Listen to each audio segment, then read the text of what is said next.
ಎಲ್ಲರಿಗೂ ಶ್ರೀ ಸತ್ಯದರ್ಶನ ವಾಹಿನಿಗೆ ಸ್ವಾಗತ ಸುಸ್ವಾಗತ. ಪ್ರಿಯ ವೀಕ್ಷಕರೇ, ದಯವಿಟ್ಟು ನೀವೆಲ್ಲರೂ ನಮ್ಮ ಸತ್ಯದರ್ಶನ ಯೂಟ್ಯೂಬ್ ಚಾನಲ್ಗೆ ಸಬ್ಸ್ಕ್ರೈಬ್ ಆಗಿ, ಲೈಕ್ ಮಾಡಿ, ಶೇರ್ ಮಾಡಿ. ನಿಮಗೆ ತಿಳಿದಿರುವ ಯಾವುದಾದರೂ ದಿವ್ಯ ಕ್ಷೇತ್ರವಿದ್ದರೆ ಕಾಮೆಂಟ್ನಲ್ಲಿ ತಿಳಿಸಿ. ಇಂದು ನಾವು ತುಮಕೂರು ಜಿಲ್ಲೆ ತುರುವೇಕೆರೆ ತಾಲ್ಲೂಕು ಕೇಂದ್ರದಲ್ಲಿರುವ ಶ್ರೀ ಗಂಗಾಧರೇಶ್ವರ ಸ್ವಾಮಿ ದೇವಾಲಯಕ್ಕೆ ಭೇಟಿ ನೀಡುತ್ತಿದ್ದೇವೆ. ಬನ್ನಿ, ಈ ದೇವಾಲಯವನ್ನು ವೀಕ್ಷಿಸುತ್ತಾ ಸ್ವಲ್ಪ ಇತಿಹಾಸವನ್ನು ತಿಳಿಯೋಣ. ಈ ದೇವಾಲಯವು ವಿಜಯನಗರದ ಅರಸರ ಕಾಲದಲ್ಲಿ ನಿರ್ಮಾಣವಾಗಿದ್ದರೂ ಸಹ ದೇವಾಲಯದಲ್ಲಿರುವ ದೇವರುಗಳ ಮೂರ್ತಿಗಳು ಹೊಯ್ಸಳರ ಕಾಲದ ದೇವಮೂರ್ತಿಗಳಾಗಿರುತ್ತವೆ. ಈ ದೇವಾಲಯವು ವಿಜಯನಗರದ ಅರಸರು ಕಟ್ಟಿಸಿದ ರೀತಿ ಕಂಡುಬಂದರೂ ಸಹ ಮೂರ್ತಿಗಳು ಹೊಯ್ಸಳರ ಕಾಲದ ಕಲೆಯ ಸಮ್ಮಿಲನವಾಗಿದೆ. ಇದು ಉತ್ತರ ದಿಕ್ಕಿಗೆ ದೇವಾಲಯದ ಮುಖವಾಗಿದೆ. ವಿಜಯನಗರದ ಅರಸರು ಹೊಯ್ಸಳರು ಕಟ್ಟಿಸಿದ ದೇವಾಲಯವನ್ನು ಬಿಚ್ಚಿ ಅದೇ ರೀತಿ ಜೋಡಿಸಿ ಕಟ್ಟಿಸಿದ್ದು. ವಿಶೇಷವಾಗಿ ಪೂರ್ವ ಭಾಗಕ್ಕೆ ವಿಜಯನಗರ ಶೈಲಿಯಲ್ಲಿ ಒಂದು ಬಾಗಿಲನ್ನು ಇಟ್ಟು ಮಂಟಪವನ್ನು ನಿರ್ಮಿಸಿರುತ್ತಾರೆ.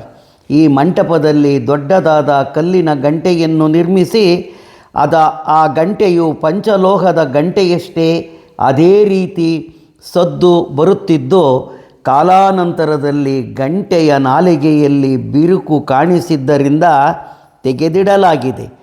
ಈಗ ಒಂದು ಸಣ್ಣ ಕಲ್ಲು ತೆಗೆದುಕೊಂಡು ಗಂಟೆ ಬಡಿದರೆ ಪಂಚಲೋಹದ ಗಂಟೆಯಂತೆಯೇ ಸದ್ದು ಬರುತ್ತದೆ. ಮಂಟಪವನ್ನು 4 ಕಂಬಗಳಿಂದ ನಿರ್ಮಿಸಿದ್ದು. ಈಶಾನ್ಯ ಕಂಬದಲ್ಲಿ ಗಣೇಶನ ವಿಗ್ರಹವನ್ನು ಕೆತ್ತಲಾಗಿದೆ. ಭಕ್ತಾದಿಗಳು ಈ ಗಣೇಶನಿಗೆ ಭಕ್ತಿಯಿಂದ ಪೂಜಿಸಿ ಯಾವುದೇ ಬೇಡಿಕೆ ಇಟ್ಟಿದ್ದೆಯಾದರೆ ಅದೆಲ್ಲವನ್ನು ಈಡೇರಿಸುತ್ತಾನೆ ಎಂಬ ನಂಬಿಕೆಯು ಭಕ್ತಾದಿಗಳಲ್ಲಿ ಇರುತ್ತದೆ. ಹೊಯ್ಸಳರು ಈ ದೇವಾಲಯವನ್ನು ನಿರ್ಮಿಸಿದಾಗ ಗಂಗಾಧರೇಶ್ವರ, ನಂದೀಶ್ವರ ಹಾಗೂ ಪಾರ್ವತೀ ದೇವಿಯ ವಿಗ್ರಹಗಳನ್ನು ಪ್ರತಿಷ್ಠಾಪನೆ ಮಾಡಿದ್ದು. ಈ ಬಗ್ಗೆ ತಿಳಿಯೋಣ. ಗರ್ಭಗುಡಿಯಲ್ಲಿರುವ ಗಂಗಾಧರೇಶ್ವರ ಎಂದು ಕರೆಯುವ ಈ ಶಿವಲಿಂಗವು ಭಾರತ ದೇಶದ ಯಾವ ಭಾಗದಲ್ಲೂ ಕಾಣಸಿಗುವುದಿಲ್ಲ. ಬಹಳ ವಿಶೇಷ ಹಾಗೂ ವಿಶಿಷ್ಟವಾಗಿದೆ. ಗಂಗಾಧರೇಶ್ವರನೆಂದು ಕರೆಯುವ ಹೆಸರಿಗೆ ಅನ್ವರ್ಥದಂತೆಯೇ ತಲೆಯಲ್ಲಿ ಗಂಗೆಯನ್ನು ಧರಿಸಿರುವ ಸ್ವರೂಪದಲ್ಲಿ ಇರುತ್ತದೆ. ಶಿವಲಿಂಗದ ಶಿರೋಭಾಗದಲ್ಲಿ ಗಂಗಾಮಾತೆಯು ಪದ್ಮಾಸನ ಹಾಕಿ ಕುಳಿತಿರುವ ಗಂಗೆ ಇದ್ದು, ಗಂಗೆಯ ಸುತ್ತಲೂ ಸರ್ಪದ ಮಾದರಿಯಲ್ಲಿ ಸುರುಳಿಯಂತೆ ಚಿತ್ರಿಸಿರುವ ಗಂಗಾಧರನ ಜಟೆಯಿದೆ. ಗಂಗಾಮಾತೆಯ ಹಿಂಭಾಗ ಹುರಿಯುತ್ತಿರುವ ಅಗ್ನಿ ಇದೆ. ಅಗ್ನಿಯನ್ನು ನಂದಿಸಲು ಗಂಗೆ ಇರುವಂತೆ ಸುಂದರ ಚಿತ್ರಣವಿರುತ್ತದೆ. ಗಂಗಾಧರನ ಜಟೆಯು ಸುರುಳಿಯಾಕಾರದಲ್ಲಿದ್ದು ಅದರಲ್ಲಿ 27 ನಕ್ಷತ್ರಗಳನ್ನು ಚಿತ್ರಿಸಲಾಗಿದೆ. ಗಂಗೆಯ 2 ಬದಿಯಲ್ಲಿ ಸೂರ್ಯ ಚಂದ್ರರನ್ನೂ ಬಿಡಿಸಲಾಗಿದೆ. ಇದೊಂದು ಅದ್ಭುತ ಲಿಂಗವಾಗಿದ್ದು, ಸದಾಶಿವನೇ ಬ್ರಹ್ಮಾಂಡವೆಂದು, ಬ್ರಹ್ಮಾಂಡವೇ ಸದಾಶಿವನೆಂದು ಬಿಂಬಿಸಲಾಗಿದೆ.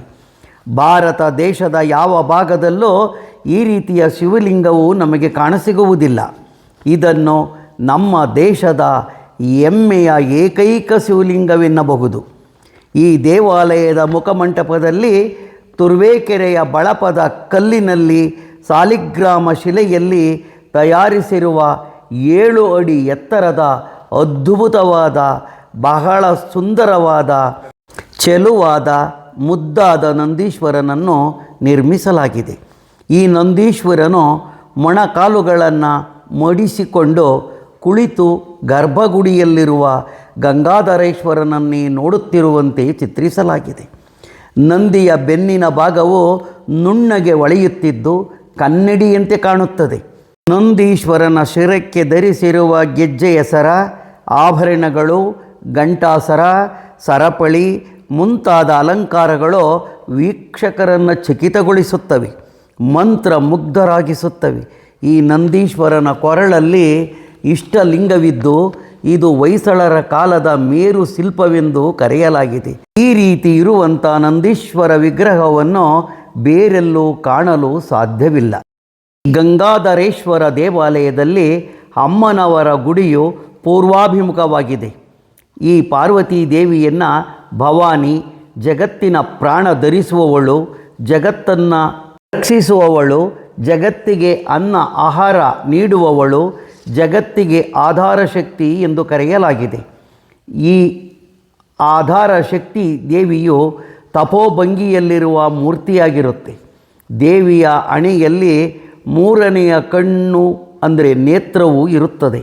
ಅಭಯ, ವರದ, ಪಾಶ, ಅಂಕುಶಗಳನ್ನು ಧರಿಸಿರುವ ದೇವಿಯು ತಪಸ್ಸು ಆಚರಿಸುವ ಭಂಗಿಯಲ್ಲಿ ಇದ್ದು ಒಂದು ಅಪರೂಪದ ಮೂರ್ತಿಯಾಗಿದ್ದು ದೇಶದೆಲ್ಲೆಡೆ ಎಲ್ಲಿಯೂ ಈ ರೀತಿಯ ಅದ್ಭುತ ದೇವಿ ವಿಗ್ರಹ ನಿಮಗೆ ಕಾಣಸಿಗುವುದಿಲ್ಲ. ಈ ಗಂಗಾಧರೇಶ್ವರ ದೇವಾಲಯಕ್ಕೆ ಅನೇಕ ಜನ ಭಕ್ತಾದಿಗಳು ಬರುತ್ತಾರೆ. ಇಲ್ಲಿ ಗಂಟಾ ಕಂಬದ ಗಣೇಶನಿಗೆ ಹರಕೆ ಹೊರುತ್ತಾರೆ. ತಮ್ಮ ಎಲ್ಲ ಕೆಲಸಗಳು ನಿರಾಯಾಸವಾಗಿ ಆಗುತ್ತವೆ ಎಂದು ಹೇಳುತ್ತಾರೆ. ಗಂಗಾಧರೇಶ್ವರನಿಗೆ ರುದ್ರಾಭಿಷೇಕ ಮಾಡಿ ಪೂಜಿಸಿದರೆ ಸಕಲ ಗ್ರಹ ದೋಷ, ನಕ್ಷತ್ರ ದೋಷಗಳು ಪರಿಹಾರವಾಗಿ ಧನ ಕನಕ ವಸ್ತು ವಾಹನಾದಿಗಳು ದೊರೆಯುತ್ತವೆ ಎಂದು ಭಕ್ತಾದಿಗಳು ಹೇಳುತ್ತಾರೆ. ಇಲ್ಲಿಗೆ ಈ ವಿಡಿಯೋವನ್ನು ಮುಗಿಸುತ್ತಿದ್ದೇನೆ. ಉತ್ತಮ ಮಾಹಿತಿಯೊಂದಿಗೆ ಮತ್ತೆ ಬರುತ್ತೇನೆ. ಎಲ್ಲರಿಗೂ ಧನ್ಯವಾದಗಳು.